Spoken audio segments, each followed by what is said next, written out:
ჰერმეტიზმში ჰერმეს ტრისმეგისტუსის პირველ წიგნში ხვდება დიალოგი ღმერთსა და ჰერმეს შორის, რომლის დროსაც მედიტაციის შემდგომ ღმერთი უყვება ჰერმეს თუ როგორ შექმნა სამყარო.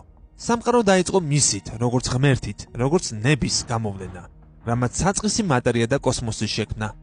საწყისი მატერიიდან ღმერთმა ელემენტები განაცალკება: ცეცხლი, ჰაერი, წყალი და მიწა. ღმერთმა უბრძანა ელემენტებს ემოგზაურათ წრეზე, მათგან 7 ციური სხეული შეექმნა: მერკური, ვენერა, მარსი, იუპიტერი, სატურნი, მზე და მთვარე და ამით განგება დაეცვათ.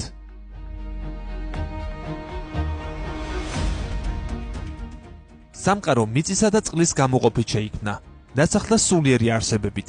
ღმერთმა შექმნა ადამიანი თავის მსგავსად და ხატად.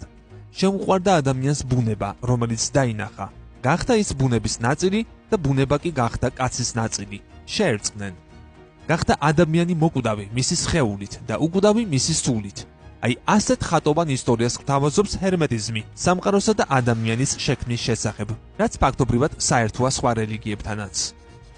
თოთის წიგნი განმოგცემდა მეთოდს, რომლის საშუალებითაც ადამიანს ეძლევა უნარი იხილოს უკვდავი არსებები, ანუ საუბარია გარკვეული ხედვის დაწყებაზე, თვალის ახელვაზე, რაც ძველი ჰერმეტიკული მისტერიების მთავარ ამოცანას შეადგენდა.